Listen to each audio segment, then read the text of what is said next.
Hello, everybody. Welcome back to the show. Today, my guest is Jayme MInor. Jamie's got a lot of things going on. I'm going to let him get into it, but I'll list a couple of them. Founder of OktSOBERfest, just released a new single called We Do Recover. So musician, entertainer, and fellow Canadian as well. Jayme, how are you today? Well, thanks for coming on the show. Oh, well, thanks for having me. I'm doing great. I'm alive, I'm sober, and staying in the moment and living the dream all at once. Absolutely. Love it, man. Love it. Yeah, like I say, you got lots going on and you can juggle staying in the present. Yes, everything else, enjoying life. So that's great, man. I want to hear more about you. I want to hear your origin story. But before we do, let's get into this new single that you have. You tagged me on this, I want to say over the weekend here. I just love the idea, the collaborative nature of the song, We Do Recover. You can explain it far better than I can. So by all means, tell us about this new single you just released. Sure thing. So basically what I do is I come up with really unique song concepts and I try and do things that are a little bit different and can engage my audience in a really unique way. So I was thinking of a while where I was like, okay, I've recovered. I know lots of people that have recovered. And, it's the more I tell my story, I know that it's helping people or it's giving people that little boost to be like, well, if he can do it, maybe I can do it. So then it turned into this idea of we do recover. We do as an entire society. Everybody recovers in one form or another. So then when I started my idea to write the song, I was like, well, I've written lots of songs about my recovery. So I'm like, I'm going to interview two real world people. And I'm going to interview two females. It'd be nice to have the song about women and then me, kind of rapping about them. And these two ladies shared their true stories about recovery. And my musical team that I've got, AMAG Collective, they helped me write and produce all my songs. And we took these two girl stories, we put them into some really cool verses. Like they got good flows, they're nice to listen to, but when you hear the words, you're hearing the story of a broken woman going through alcohol and drug addiction and coming out the other side. And then we get to this chorus, and the chorus is simple. Just we do recover. And I wanted it to be really easy to sing, a group type vibe, and get it out there. So the song isn't actually released yet. I was just giving you a little sneak peek there. But my idea is when I release this song, I'm going to release the song, and then I'm going to release a version with the verses blank and tell people, hey, do you want to write something to this? Do you want to tell me your story and I'll write something to it? Or do you want to full on record a verse and put it on the song? And what I want to do is everybody who reaches out, let's do it. Let's make it happen. And let's put in the time so that we've got all these different versions of this song that everybody can share around with each other. So you have all these voices speaking out saying, we do recover. And the stronger we are together, the stronger, individuals who are really struggling can be. Yeah, I love that, man. Feels like it's I guess back in the day, you have this chain letter thing where somebody would be able to start it and they hand it off to the next person and they share something about themselves. And I just love that collaborative idea under the collective concept of We Do Recover. And like you say, it has that crowd sing along kind of feel to the chorus, the sort of the anthem, right? I could hear it in front of 10,000 people, everybody chanting that chorus and such. So really, really cool idea. I love it. And just the idea of bringing the whole community together. And honestly, man, I think music in a lot of ways shares that empathetic experience that music does, right? What I mean by that is when you hear a blues song, sometimes it can be uplifting just because that person feels that same way that you do. Yes. In the same way that recovery, when you share your recovery story, all of a sudden, like you mentioned, you've shared your recovery story and that somebody out there is hearing that and hearing themselves in your story and has that same kind of empathetic exchange. So just coupling those two together is just a really fantastic idea, man. And Yeah. speaking of bringing some ideas together, tell us a little about OktSOBERfest, which is an incredibly clever name. And I love this idea. Tell me more about this.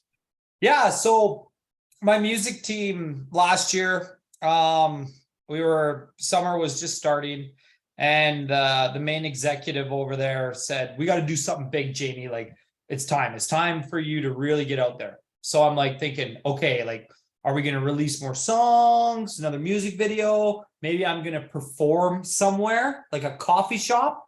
And he goes, nah, you're Jayme MInor. Let's throw an entire music festival that you're going to host. Nice. And let's take OktSOBERfest, which is a booze-filled event, and just change it. And when he first brought it up, I was just terrified. I'd never performed any music live. I'd never organized an event. Wow. I'd never emceed all these things. Really? But, you know, this music team that I work with are just like, no, you've got this. You have no idea that you got this. So I worked with them. I worked with a bunch of other people, and we put together this entire show, and it was free to go to, and it had non-alcoholic drinks, candy, pizza, pop, games, children allowed, and we raised $30,000. Beautiful. It's amazing. And then I emceed. I performed a whole bunch of songs. They were almost all unreleased, and I just killed it. And I'm not going to sound humble there. I'm going to say I just killed it. And the reason why I killed it is because I couldn't lose. I threw the Sober Music Festival, and I was performing songs that had such a deep, inspiring meaning to it that it didn't matter. And that was a unique way for me getting over stage fright sober. Because before, you want me to go on stage, drugs and alcohol. Of course. Tons of it, please. Sure. But once I was able to wire my brain into this thought process of, hey, man, what you're delivering is more important than you being nervous. Ooh. And, yeah. you know, opened up the first song, and it's called Sober Fun. And when I wrote that song, I was like, okay, this has to be good. It can't be too cheesy, but it also has to be really welcoming and not pushy. So it's basically me saying, hey, come along for the ride. Anything you need, I'll provide. Promise you, I got nothing to hide. Sober fun, let me be your guide. And the idea is saying, hey, here's this sober music festival. Come if you want. Stay if you want. Leave if you want. Take what you want. But in no way am I saying you should come, you should be sober, because I'm not going to do that. These are my choices. These are my views. Watch them, believe in them if you want. But it was lit, man. Like I had the crowd jamming to this Sober Fun song, and it was just amazing. Because when I first wrote the song and heard it, I was like, man, this is cheesy. This is cheesy. But when I performed it, it lit. Because everybody was just like, people coming up to me after, like, how the hell did you do that? How did you make Sober Fun cool? And that was something that I embraced of, I have this special talent. I have this skill to take these topics and these things that are tricky and hard and awkward and make them fun and cool. So that's my goal, is just to share that with everybody that I can. Yeah. I love the, like the awareness around the fact that, like, yes, this could be come off as cheesy and whatnot. And the way that you can navigate that in such a way that, like you say, when it's in that presentation, in that context, it just like totally slaps and everybody's like, hell yeah, jamming to it. I imagine that was quite a feeling, man, especially in, that gives you at that point permission to any residual stage fright you may have had. I imagine just friggin' completely melted away at that stage of the game. Oh, gone. I was just on cloud 20. Like I was up there and I was running around, because I wasn't just performing, I was emceeing, I was organizing, I was working with the other artists. Lots and of hats. doing, like, everything, right? Yeah. And So yeah, it was unbelievable. It's actually more nerve-wracking just to sing a song in front of two individuals compared Right? to give Yeah. me a bigger crowd every day of the Yeah. week.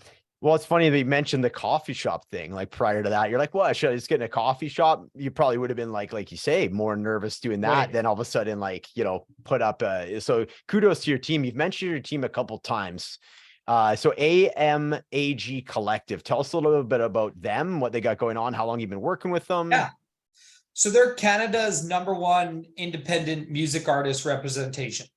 And what they do is they take independent artists, keep them independent, but help them build their career, their sound, their skills, and everything that you need to do.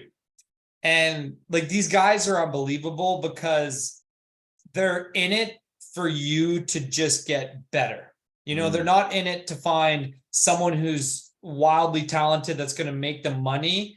They want you to just get better and be the best you can be. And when I first started working with them, I actually thought they were a joke and it was a scam because I couldn't believe someone wanted to work with me. Wow. Interesting. Right? Yeah, Because sure. I'm going back into this music sober. I never made it sober before. Right. I was terrified. I cried in the studio the first time. Yeah.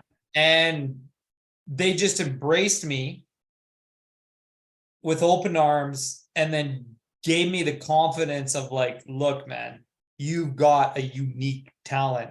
Not to mention your story of sobriety is so unbelievably captivating. Mm-hmm. And the reason why they say I'm one of their #1 artists is the vision of what I want is so clear. It makes it easy to build the music that I need.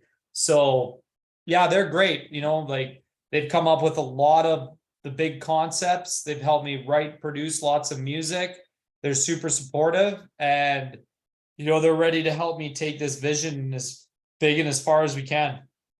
And that's amazing, man. And are they based out of Calgary? Are they? Nope, they're in Kitchener, Ontario. Oh, Kitchener. Okay. And so how did they come across your music, or was it a matter of submitting, or was it they like how did you get hooked up with them? Kijiji. No way. I went into my music studio, just finished rehab, and I'm like, okay, let's see how this goes. Yeah. Like I said, I cried because the creativity wasn't coming right away. Yeah. And the confidence wasn't there. And my mind was going, well, if you drank or did drugs, you'd get an idea. Sure. But I just walked away and then I went back in until I was able to like, okay, I'm actually doing this again. But I realized, well, just like drinking, I got to push my ego aside and say, I need help with this. I can't do this by myself. Yeah. Yeah. So I was just looking for a producer, someone just to help me make the music and record, right? And I ran into a young man named Saad, and he was a producer and he was ready to help me. But then all of a sudden he starts asking all these questions. Yeah. I'm like, what does this guy want? And eventually it turns out he's like, well, I'm actually with this company. This is what we do. And I showed them all my old music. And this is stuff I used to make when I was like messed up, like ridiculous, over the top, goofy crap. But what's neat about them is they sorted through how ridiculous it was and like, no, this guy is insanely creative. He doesn't have fear, and he can sing and he can rap. So once I got in with them, signed a deal, started working, and it just took off from there, man. Like they all agree when I first came in, they're like, man, this guy could have something. We'll see how it goes. And then, 2 years later, I'm right at the top, and they're like, holy crap, like we're making short films, we're throwing music festivals, we're doing podcasts, we're all over the place. And they didn't expect there to be this much more to me than what they brought out. Sure. Which is, I mean, that's saying something, because I mean, obviously there was a idea that they were going to get, they saw something in you, so they obviously had some kind of a vision for you to exceed that. Even, I mean, that's saying something. So sounds like a really good matchup between yourself and these guys for sure. Huge. Talk a little bit about, you had another single. And by the way, is there like a set time for We Do Recover to come out, or are you kind of Yeah. feeling it out? Okay, you have a Yeah. set date for it to come So out? it'll be August, August. Okay. and it's coming out with a whole album. Okay, so there's going to be is the album also called We Do Recover, or is that to be determined? It's called Phoenix Rising, Phoenix Rising. and it's about rising from the ashes of addiction into sobriety. And it's a self-help guided album. Beautiful. Where each song is going to have a podcast, and it's going to come with a book that you can read along with. So for example, We Do Recover will have like a podcast, it'll have the stories, it'll come with a little book saying, this is why I wrote this song, and here's where you can apply for your verse, here's a little journal entry. I want it to be a guide for people to enhance their life, whether it's from addiction, trauma, sexual abuse, insecurities, whatever you name it, to get out to everybody. Because you know how hard it is to ask for help. Yeah. Yeah. It's not that hard to listen to some music for free. Like I don't charge for my stuff. And that's the whole, like, this album is gonna incorporate all that. And I have like 15 songs on this, and they're good, man. Like, they're all from the heart. They all have a true meaning. And each one's also I'm connecting with and pairing up with a whole bunch of other people and places that there's going to be links you can go to. Like, you know, for example, with the We Do Recover, there might be a link to your Instagram saying, hey, check this guy out. He's helping people recover. So that's the whole idea behind that. Man, super smart. I love bringing in all these different elements. You know, it's really changing the way that music is presented. You know what I mean? The classic record, of course, there's still room for, you know, the old school vinyl and such, but to be able to bring those different elements into adding a podcast, you know, like essentially a self-development like guide, or, you know, the different journal entries or memoirs or however you present it. Such a smart idea, man. And I just love it. And then all under like that whole like recovery umbrella. And so that's, dude, it's fucking crazy. It's a really great idea. As far as like the rest of the team, like for like musicians and such, is this team hooking up with like studio musicians? Are they some of your, you know, long-term, you know, buddies in sobriety that are helping you out with this? Tell me a little bit about the like the actual like musicianship that's showing up for you. Absolutely. So two of the gentlemen I work with, they're executives at AMAG as well, but they're like world-class songwriters. Nice. Like, I can come up to them and say, I want a song that's about how the world is your playground, and, you know, you got to go out and enjoy it and have fun. But I want it all to be related to with the metaphor that actual playground equipment. Gotcha.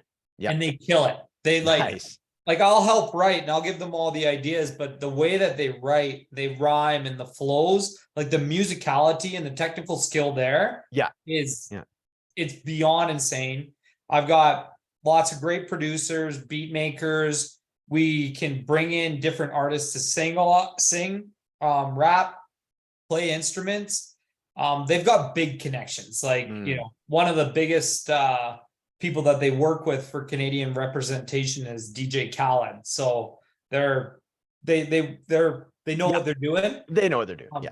So, but yeah, for me, like I collaborate with almost anybody. Like I'm just excited. Like if an artist comes up to me and says, hey man, I want to collaborate, I'm like, let's go. Like I want to learn from you.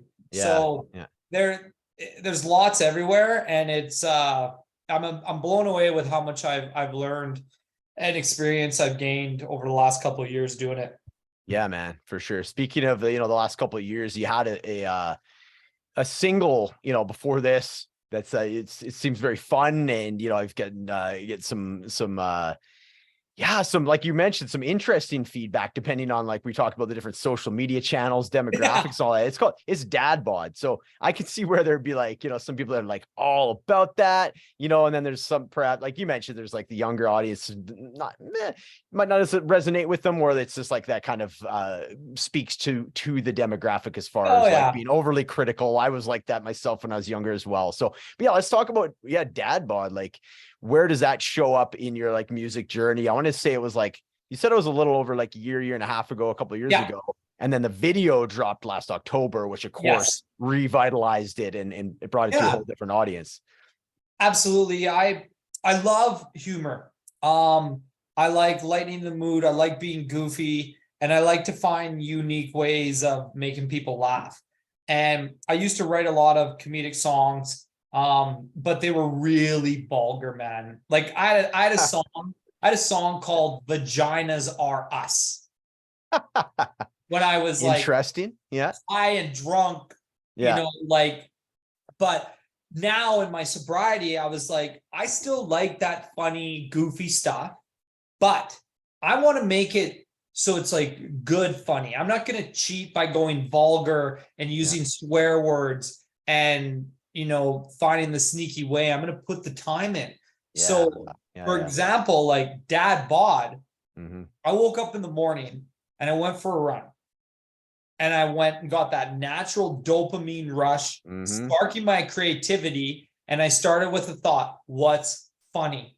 And so the brain starts going, and it goes, all of a sudden it goes to dad bod. Like, everybody's talking about it. It's all over the place.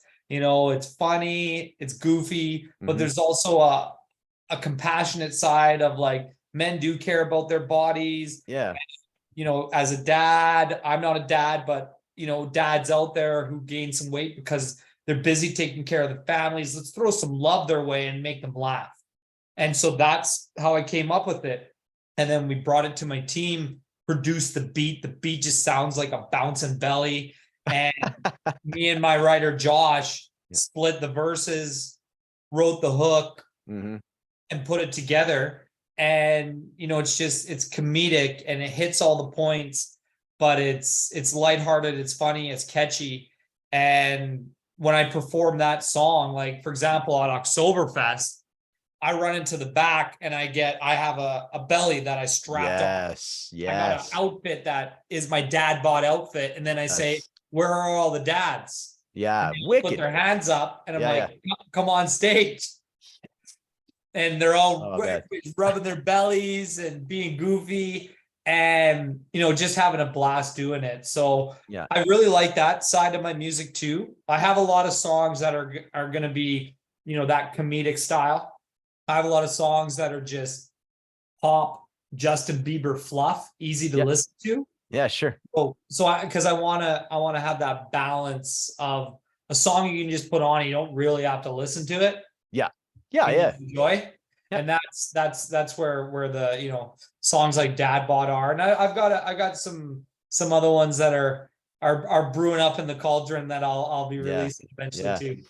Well, you mentioned too, and it's like, and that's what you're like, the sober and fun, sometimes the people don't, especially people in the early sobriety, don't like that. Doesn't seem like those are two ideas that can coexist. And so you bring this idea like, there needs to be those moments of to let up, let the people up, let somebody up from these deep feelings that they're feeling that they used to numb out, right? Like I used to numb out a lot of those darker feelings. And of course, part of my recovery sobriety journey is letting that happen. So I need that humor. I need that counterpoint. So I'm hearing from you that there's definitely this opportunity there to have some that song to like let people up. You know what I mean? And it's not all, it's 100%. You can't be doing this like inner work 100% of the time. There's got to be some like, okay, let's just turn that back for a little bit and let's just have some fun. You know what I mean? So I'm hearing that in the way that you balance your music. Yeah. Oh yeah. 100%. And that's kind of just the way I live life. I can be a very serious, intellectual, thoughtful, emotional guy. But I can also break it up and joke around and lighten the mood and let people laugh and have fun. And I know that's important. And I have a unique way of doing it with people that I interact with. Yeah. And I love doing it. And one of the main reasons that I do it is when I finish rehab and I had my last meeting with the lady who ran the recovery house, she said, you've done it. She's like, you've put in the hard work, you've killed this, you are gonna do well.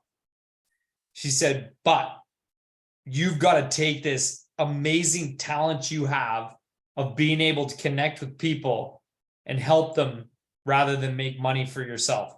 Yeah. Okay. Yeah. And that stuck because I'm a salesman. Like I own 2 companies, and Interesting. Yeah.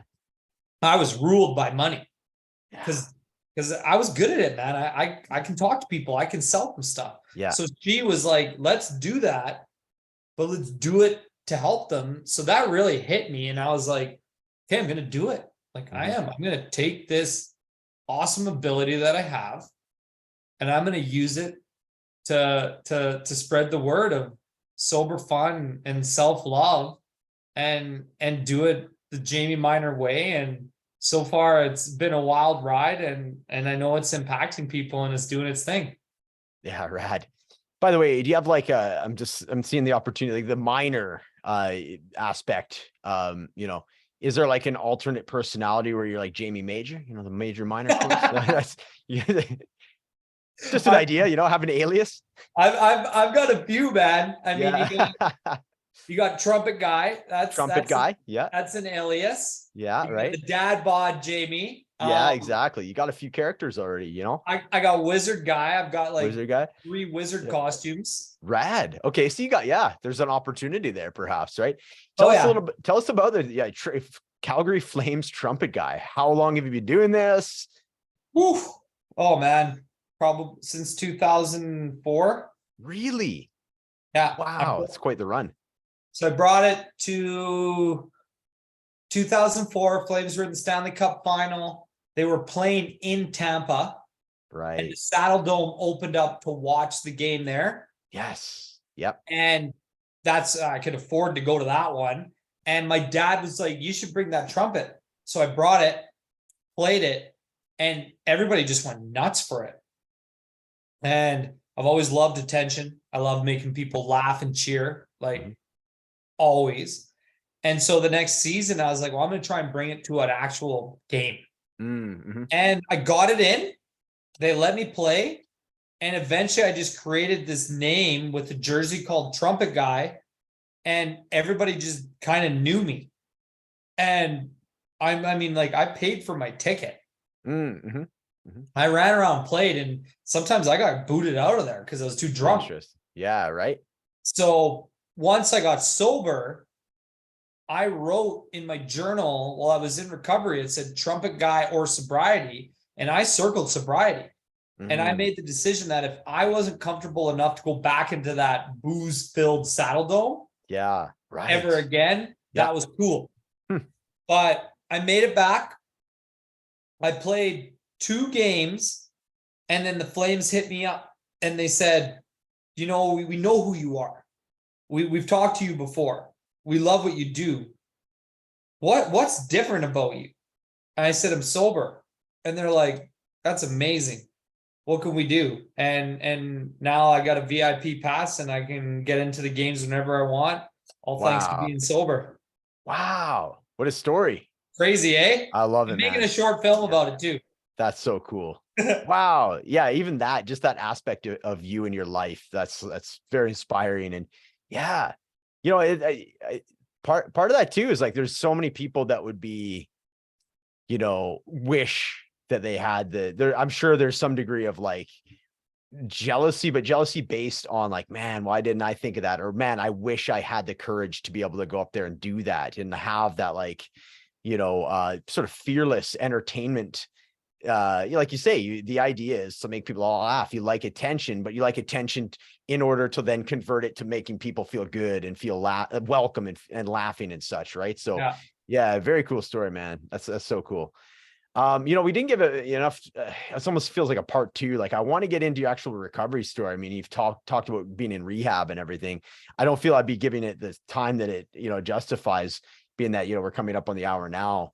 Let's dude, we were talking about doing an Instagram live together, or maybe a few. So let's do that one day. I would love to either do a part two of the podcast here, or, if we do an Instagram live together, we could just share stories or something along those lines. Would you be up for that?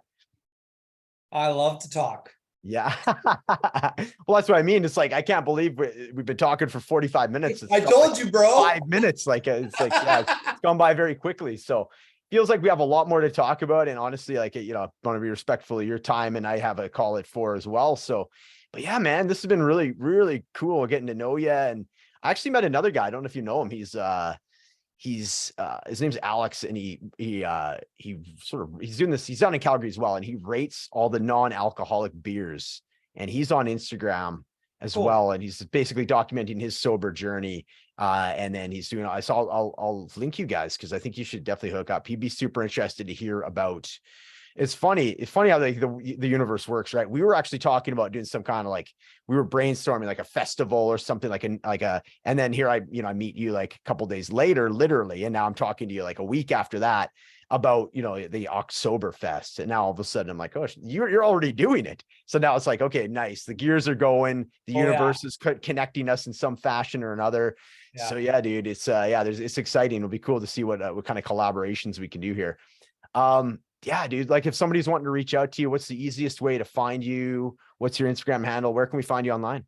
Instagram's the best. JAYME _